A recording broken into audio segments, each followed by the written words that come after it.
खुशामदीद नाज़रीन, मैं हूं आपकी मेज़बान अनुष्का और लेकर आई हूं आपके लिए ये खास प्रोग्राम आपकी सहेली।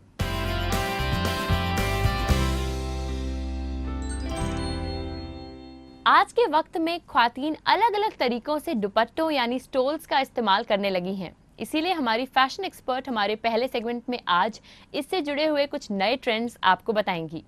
साथ ही साथ हौसलों की उड़ान में फिर से आपकी मुलाकात कराएंगे एक नई शख्सियत से जिन्होंने मुआशरे में अपनी एक अलग ही पहचान बनाई। तो चलिए शो का आगाज करने से पहले आपको दिखाते हैं इसकी एक छोटी सी झलक।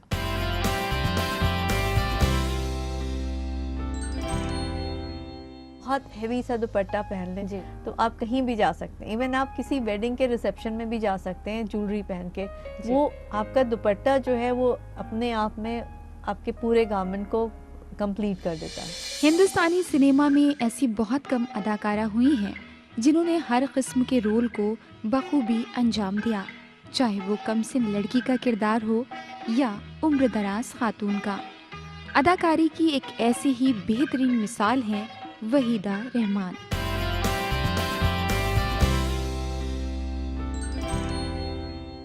ख्वातीन हमेशा कोशिश करती हैं कि वो परफेक्ट दिखें, अप टू डेट दिखें, और अगर उनके लिबास की बात की जाए तो इसमें दुपट्टा यानी स्टोल एक अहम हिस्सा होता है। इसीलिए आज हमारी फैशन एक्सपर्ट बताएंगी कि इसको कितने अलग तरीकों से आप कैरी कर सकते हैं। और इसके लिए मैं इनवाइट करना चाहूँगी हमारी फैशन एक्सपर्ट अस्मा हुसैन को, जो हमारे साथ यहाँ पर मौजूद हैं। आपका तहे दिल से इस्तकबाल है हमारे शो में। शुक्रिया। अगर इस वक्त की बात की जाए तो दुपट्टे हो गए या स्टोल्स हो गए, ये काफ़ी ज़्यादा चलन में हैं। इसको एक खातून के नज़रिए से कैसे इस्तेमाल किया जा सकता है, क्या बताएंगे आप? दुपट्टे जो हैं वो बहुत ही पुरानी रिवायत है और हमेशा से चलते आ रहे हैं। कोई भी गारमेंट पहले तो बिना दुपट्टे के नहीं होता था, चाहे वो शलवार जंपर हो, चूड़ीदार के साथ हो, गरारा हो, लहंगा हो, शरारा हो, तो दुपट्टा उसका एसेंशियल पार्ट होता है। लेकिन अब दुपट्टे जो हैं वो बहुत सारे गारमेंट्स में से हट भी गए हैं और बहुत सारे गारमेंट्स में उसने अपना जो शक्ल थी उसने अपनी चेंज कर ली है। लेकिन उन सब के बावजूद जब भी हम इंडियन कपड़ों में या इंडियन तरीके से या कभी भी बहुत ही फेमिनिटी दिखाना चाहते हैं, या हर लड़की के साथ ऐसा होता है कि आपका मूड कुछ है, आप ड्रेसअप होना चाहते हैं अच्छी तरह से, तो हमेशा दुपट्टे वाला ही गारमेंट आप पहनते हैं जी। और फिर आप उस दुपट्टे को कैसे यूज़ कर रहे हैं या वो किस तरह का है। बहुत सारे वक्त में ऐसा होता है कि दुपट्टा खुद ही अपने आप में एक गारमेंट होता है। जी। जैसे कि आपका एक बहुत ही अच्छा सा बड़ा सा प्रिंटेड दुपट्टा हो, फ्लोरल प्रिंट्स का, तो आप उसको किसी भी वाइट प्लेन सूट के ऊपर आप ओढ़ लेंगे, आपको कुछ और करने की ज़रूरत नहीं है। तो दुपट्टा एक ऐसी एक्सेसरी है जिससे आप अपने पूरे लुक को, अपने गारमेंट को, अपने फेस को, अपनी जो आपके अंदर की जो आपका मूड है उसे आप एक्सप्रेस कर सकते हैं। तो जो बड़े दुपट्टे होते हैं, अगर हम लोग उनके बारे में बात करें तो हमारे हिंदुस्तान में बहुत सी ट्रेडिशंस हैं हैंडलूम की, हैंड वोवन स्टफ की। तो हर स्टेट का एक अपना अलग तरह का दुपट्टा होता है। चाहे वो आप यूपी में ले लें तो बनारसी दुपट्टे, उसमें आपके सिल्क के हैवी दुपट्टे भी आते हैं जो गोल्डन जरी के बॉर्डर्स के होते हैं। उसी में जामदानी के दुपट्टे आते हैं जो रेशम एम्ब्रॉयडरी के होते हैं, और उसी में बिना किसी एम्ब्रॉयडरी के प्लेन सिल्क के दुपट्टे होते हैं। तो ये दुपट्टे ऐसे हैं कि आपके पास अगर 4-5 दुपट्टे हैं ब्राइट कलर के, रेड, मैजेंटा, धानी ग्रीन, तो आप किसी भी प्लेन सूट के ऊपर चाहे उसको कंट्रास्ट में पहन लें, या आपके पास अगर ब्लैक सूट है तो आप उसके ऊपर कोई सिल्क का रेड बहुत हेवी सा दुपट्टा पहन लें, तो आप कहीं भी जा सकते हैं। इवन आप किसी वेडिंग के रिसेप्शन में भी जा सकते हैं ज्वेलरी पहन के। वो आपका दुपट्टा जो है वो अपने आप में आपके पूरे गारमेंट को कंप्लीट कर देता है। और आपका जो इसी तरह से बहुत सारे और दुपट्टे, जैसे चिकन वर्क है तो चिकन के बड़े बड़े दुपट्टे मिलते हैं, आप उस पर ब्यूटीफुल एम्ब्रॉयडरी होती है। आपने एक सिंपल से चूड़ीदार कुर्ते के ऊपर दुपट्टा ओढ़ लिया और आपने कुछ ज्वेलरी पहन ली and you are just ready to go anywhere, जहाँ भी आप किस तरह से उसको इस्तेमाल करना चाहते हैं, डिपेंड से आप कैसे जी। किस ओकेजन पे जा रहे हैं। आप फेमिनिन बहुत दिखना चाहते हैं तो आप लाइट पिंक या पेस्टल कलर का दुपट्टा ओढ़ लें वाइट सूट पे।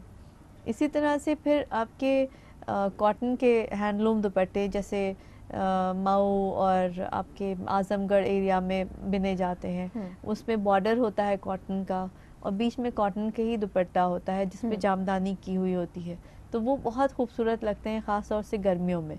आपके पास वाइट सूट्स हैं और आप अलग अलग दुपट्टे उसके ऊपर रोज़ ओढ़ लें। ख़ास तौर से जो लेडीज़ ऑफिस जाती हैं या स्कूल में पढ़ाती हैं, टीचर्स हैं, उनके लिए ये बहुत ही काम वाली चीज़ होती है। आपके पास अगर बहुत सारे गारमेंट्स नहीं हैं, आपने 2-3 वाइट सूट्स बना लिए या ब्लैक सूट बना लिए और आपने उसके ऊपर दुपट्टा चेंज किया, तो आप आराम से एवरी डे आपका लगता है कि आपने एक नया गारमेंट पहना हुआ है। तो आप जितने भी हैंड वोवन या आपके हैंडीक्राफ्ट वाले दुपट्टे हैं वो इसमें बहुत काम आते हैं। इसी तरह से सिल्क के जो आपका बिहार का है उसमें कांथा सिल्क होता है, जो कांथा एम्ब्रॉयडरी होती है। फिर आप और बंगाल चले जाएं तो आपको कांथा के साथ साथ आपको जो बंगाली सिल्क है, ढाका सिल्क है, उसके दुपट्टे मिलते हैं वीव किए हुए, बहुत खूबसूरत होते हैं वो, बेज कलर में, ऑफ वाइट में, और उसके साथ पेस्टल्स के मिक्स एंड मैच किए हुए होते हैं। इसी तरह मणिपुर, नागालैंड के मणिपुरी दुपट्टे होते हैं जो महीन कोटा के फैब्रिक जैसा होता है और उसमें सुई से बीच बीच में एम्ब्रॉयडरी वीव करने में ही की जाती है, तो उनका अपना एक डिफरेंट लुक होता है। फिर आप साउथ जाएंगे तो आपको उड़ीसा, एमपी का आपका जो सिल्क है और आप नीचे पोचमपल्ली हैदराबाद में पटोला है और फिर आपका कांजीवरम सिल्क है। तो हर स्टेट का अपना एक दुपट्टा, ख़ास दुपट्टा है जो वहाँ की हैंडीक्राफ्ट या जो आपकी ट्रेडिशनल वहाँ की चीज़ें हैं उसका बना हुआ। फिर आप राजस्थान आ जाइए तो आपको बंदनी है, टाई एंड डाई है, लहरिया है, सारे आपको डाइड दुपट्टे मिल जाएंगे। फिर आप पंजाब जाइए तो आपको फुलकारी के दुपट्टे मिलेंगे। आप कश्मीर पहुंच जाइए तो आपको कश्मीरी कढ़ाई के दुपट्टे मिलेंगे। तो हमारा तो हिंदुस्तान इतना बड़ा है और उसमें इतनी वैरायटी है कि अगर आप सिर्फ हर स्टेट के 2-2, 3-3 दुपट्टे भी अगर कलेक्ट करना चाहें तो आपके पास ह्यूज कलेक्शन ऑफ दुपट्टास हो जाएंगे। तो आप सिर्फ अगर सिंपल से प्लेन 2-3 सूट्स बना लें तो आपको महीने भर तो चांस नहीं आएगा दुपट्टा रिपीट करने का। So this is the easiest way of dressing up in India. आप आराम से एक दुपट्टा चेंज करिए और आप जहाँ चाहे चले जाएं। तो दुपट्टा जो है वो बहुत ही वर्सेटाइल है। दुपट्टे के और अलग अलग फॉर्म्स हैं जिनके बारे में अभी आपसे हम जानकारी लेंगे, लेकिन उससे पहले प्रोग्राम में वक्त है एक वक्फे का। आपको याद दिला दें, अगर आपके भी फैशन से जुड़े हुए कुछ सवालात हैं तो वो आप हम तक मेल कर सकते हैं। हमारा ईमेल आईडी है aks@etv.co.in। वक्फे के उस पार आपको बताएंगी हमारी फैशन एक्सपर्ट कुछ और इंटरेस्टिंग टिप्स। तब तक के लिए आप देखते रहिए आपकी सहेली।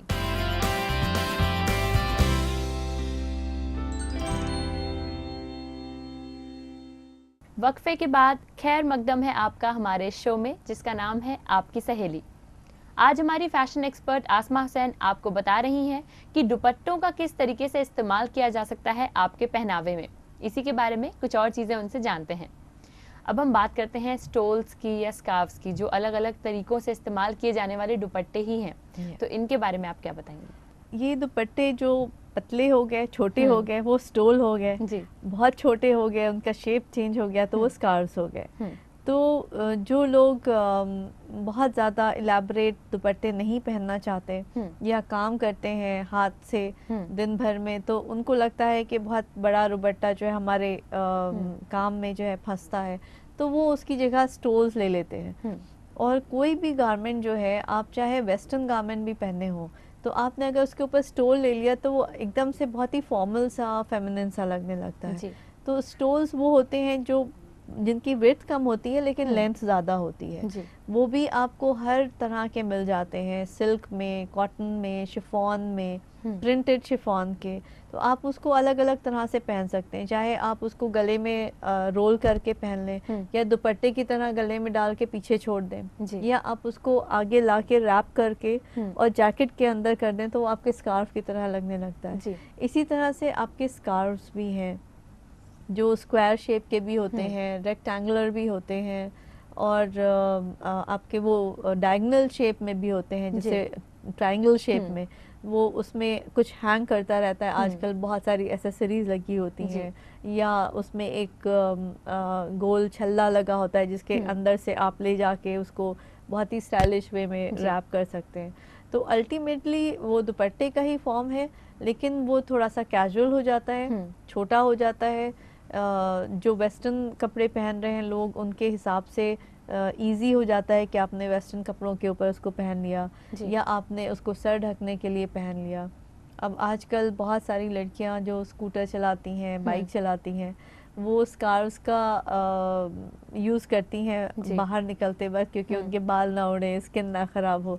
तो वो उनके लिए एक एसेंशियल गारमेंट हो गया है। इट्स नॉट कि वो सिर्फ उसको एसेसरी की तरह पहन रही हैं या अपने लुक को इन्हांस करने के लिए पहन रही हैं, बल्कि वो अपने आप को प्रोटेक्ट करने के लिए पहन रही हैं। तो उसी के साथ साथ वो अपने आप को अच्छा भी दिखा सकती हैं। वो बहुत खूबसूरत से डिफरेंट तरह के स्कार्फ्स पहन सकती हैं, और वो जैसा भी होगा, क्योंकि वो सिर्फ स्कार्फ ही दिखता है, फिर उनका कोई शक्ल नहीं दिखाई देती, एंड दे वेयर शेड्स उसके ऊपर, ताकि वो बिल्कुल प्रोटेक्टेड रहें। तो इस तरह से आप देखें कि आजकल स्कार्फ्स का अलग अलग चीज़ों के लिए, अलग अलग ओकेजन्स के लिए इस्तेमाल होने लगा है। तो दुपट्टे ही की फॉर्म है। दुपट्टा जो बेसिकली कहेंगे कि हम लोगों की ट्रेडिशन, इंडियन ट्रेडिशन में पहना जाता था, उसका बेसिक पर्पस अपनी बॉडी को कवर करना ही था। जब आप पहले ज़माने में जो कपड़े होते थे महीन होते थे, ट्रांसपेरेंट होते थे, तो अल्टीमेटली उसके ऊपर एक बड़ा सा दुपट्टा ओढ़ लेते थे 4-4 मीटर का। तो वो रैप होने की वजह से आपकी बॉडी का जो शेप है या ट्रांसपेरेंसी अगर कुर्ते की है तो वो दिखाई नहीं देती थी।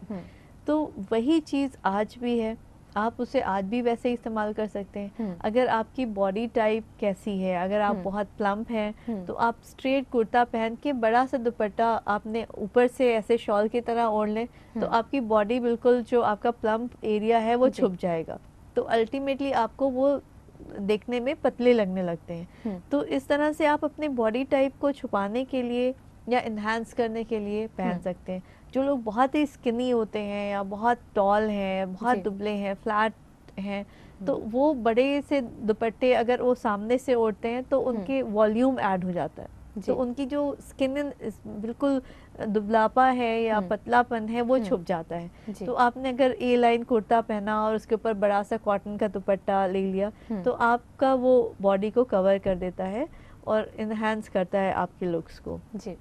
तो इस तरह दुपट्टे जो है वो सिर्फ यही नहीं कि आपको खूबसूरत दिखाते हैं, उसके साथ साथ आपके बहुत सारे फ्लॉज जो है बॉडी के उसको भी छुपा लेते हैं। तो दुपट्टे जो हैं वो ज़रूर ही होना चाहिए सबके वार्डरोब में, ख़ास तौर से इंडियन सर्कमस्टांसेस में तो ज़रूरी हैं।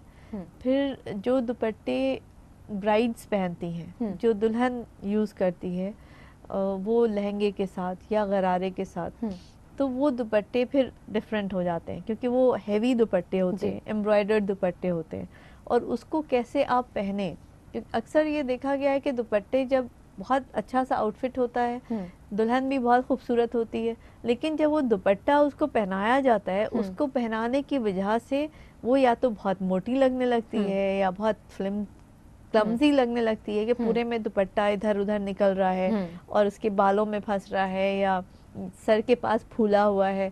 तो ये चीज़ें जो हैं बहुत ध्यान देने वाली होती हैं ब्राइड की, कि आप दुपट्टा किस तरह ओढ़ेंगे और उसी हिसाब से आप अपने दुपट्टे में एम्ब्रॉयडरी करवाएं। अगर आपका लहंगा या गरारा बहुत हैवी है तो आपको अपना दुपट्टा फेस भी खुला रखना है, फ्रंट भी खुला रखना है, तो आपके दुपट्टे पे बहुत हैवी एम्ब्रॉयडरी ना हो, बॉर्डर पे हो, बीच में दुपट्टा सॉफ्ट फैब्रिक का हो और छोटी छोटी बूटियां हो या कुछ हो, जिससे कि आपका अच्छे से दुपट्टा फोल्ड हो सके। आपने सर पे डाला और साइड वाला फोल्ड करके अपने एक साइड में शोल्डर पे डाल दिया जी। और दूसरा साइड आप पीछे से खुला छोड़ सकते हैं। तो उस वैसे करने से आपका जो बॉडी टाइप है वो भी दिखाई देती है, आपकी शेप दिखाई देती है, आपके फेस को कवर कर लेता है दुपट्टा और जी। इन्हांस करता है आपके आउटफिट को।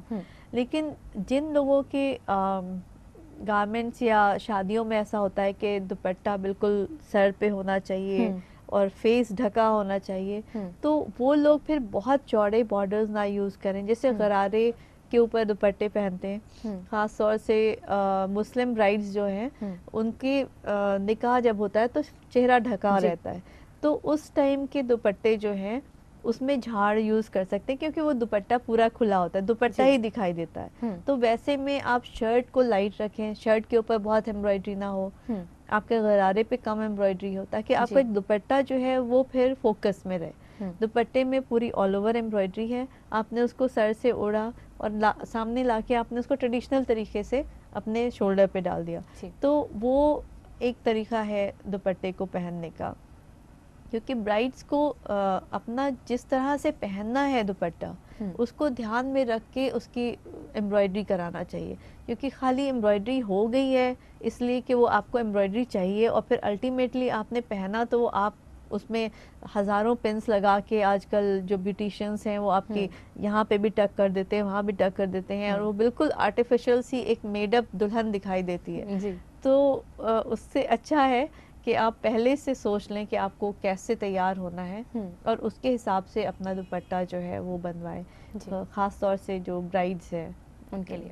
दुपट्टों को कितने मुख्तलिफ ढंग से कैरी किया जा सकता है और साथ ही साथ इसमें कितनी वैरायटीज़ हैं जिनको हम अपने पहनावे में शामिल कर सकते हैं, इस बारे में आपने हमें काफ़ी कुछ बताया, इसके लिए शुक्रिया। थैंक यू, शुक्रिया बहुत बहुत। और इसी के साथ मैं आपको याद दिला दूं कि अगर आप भी अपनी फैशन क्वेरीज हम तक पहुंचाना चाहती हैं तो उसके लिए आप हमें मेल कर सकती हैं। हमारा ईमेल आईडी है aks@etv.co.in। अब प्रोग्राम में वक्त हो गया है एक छोटे से वक्फे का, लेकिन कहीं जाइएगा नहीं क्योंकि वक्फे के उस पार आपकी मुलाकात होगी हमारी आज की विमेन अचीवर से। तब तक के लिए देखते रहिए आपकी सहेली।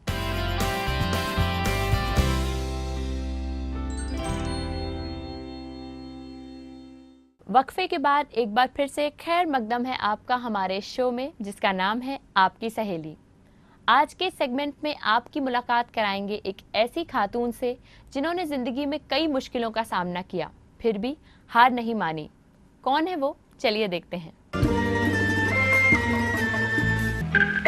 हिंदुस्तानी सिनेमा में ऐसी बहुत कम अदाकारा हुई हैं जिन्होंने हर किस्म के रोल को बखूबी अंजाम दिया, चाहे वो कमसिन लड़की का किरदार हो या उम्रदराज खातून का। अदाकारी की एक ऐसी ही बेहतरीन मिसाल है वहीदा रहमान।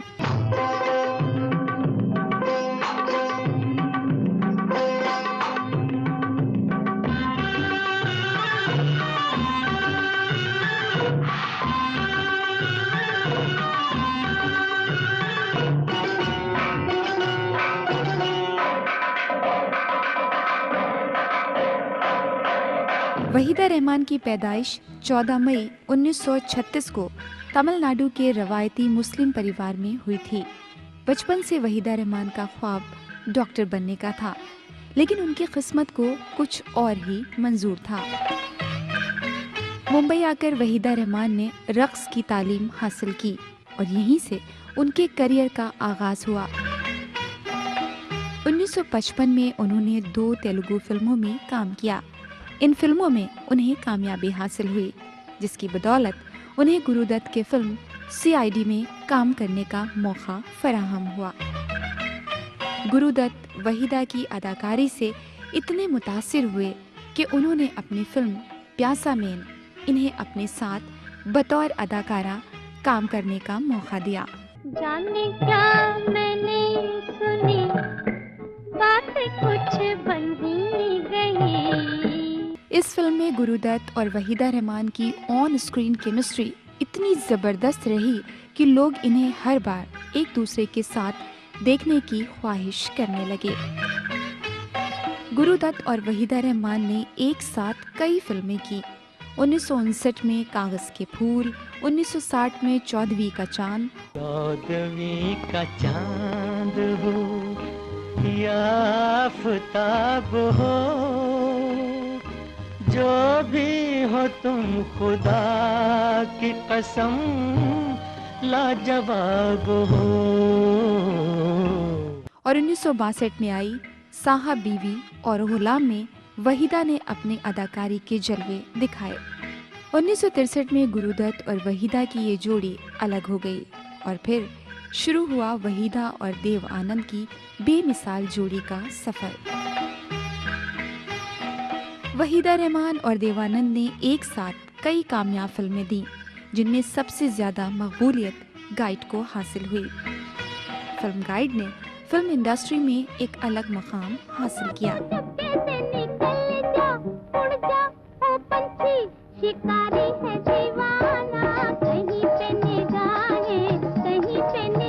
वहीदा रहमान एक ऐसी अदाकारा हैं जिन्होंने अपनी फिल्मों के साथ हमेशा नए नए तजुर्बियात किए। इसी सिलसिले में जब उन्होंने हेमंत कुमार से फिल्म खामोशी बनाने को कहा तो उन्होंने साफ मना कर दिया और कहा वहीदा ये फिल्म चलेगी नहीं। इस पर वहीदा का जवाब था कि कुछ फिल्में अपने मन के लिए भी बनानी चाहिए। याद आई, फिर तेरा फसाना याद आया। 1973 में वहीदा ने एक ऐसा किरदार अदा करने का खतरा उठाया जिसका उन्हें बाद में अफसोस भी हुआ। ये फिल्म थी फागुन, जिसमें उन्होंने जया भादुड़ी की मां का किरदार निभाया। इस फिल्म के बाद से उन्हें मां के रोल के ऑफर मिलने लगे। फिर उसके बाद वहीदा रहमान ने वो फैसला लिया जिसका सभी को बेसब्री से इंतजार था। 1964 में आई उनकी फिल्म शगुन के अदाकार कमलजीत से 1974 में उन्होंने शादी कर ली। वहीदा रहमान ने अपने फिल्मी करियर में हर तरह का किरदार बखूबी निभाया, चाहे वो फिल्म त्रिशूल में अमिताभ बच्चन की मां का किरदार हो या कभी कभी में उनकी बीवी का। उन्होंने दिलीप कुमार के साथ फिल्म मशाल में और फिल्म नमक हलाल में अमिताभ बच्चन और शशि कपूर के साथ अपनी अदाकारी की बेहतरीन मिसाल कायम की। 1991 में फिल्म लम्हे के बाद उन्होंने फिल्मी दुनिया से किनारा कशी कर ली। सन 2000 में 12 साल बाद उन्होंने एक बार फिर से फिल्मों में एंट्री की, यानी वापसी की, और फिल्म थी ओम जय जगदीश। इसके बाद उन्होंने रंग दे बसंती और दिल्ली 6 जैसी फिल्मों में अपनी संजीदा और पुख्ता अदाकारी से लोगों के दिलों में अपनी मखसूस जगह बना ली। 1972 में वहीदा रहमान को उनकी बेमिसाल अदाकारी के लिए पद्म श्री एजाज से नवाजा गया और 2011 में पद्म भूषण से। कभी 14वीं का चांद बनकर वहीदा ने अपनी खूबसूरती से तो कभी अपनी बेमिसाल अदाकारी से हिंदुस्तानी सिनेमा को मुकम्मल रानाई बख्शी। ऐसी बेमिसाल अदाकारा को हमारा दिली सलाम। होठों पे खेलती है तबस्सुम की बिजलियां, सजदे तुम्हारी राह में करती है कहकशां। दुनिया हुस्न इश्क का तुम ही शबाब हो। आज के एपिसोड में फिलहाल आपके लिए था इतना ही। अगले एपिसोड में तमाम दिलचस्प जानकारियों के साथ हम फिर से हाजिर होंगे। तब तक के लिए आपकी सहेली की पूरी टीम को दीजिए इजाजत। खुदा हाफिज।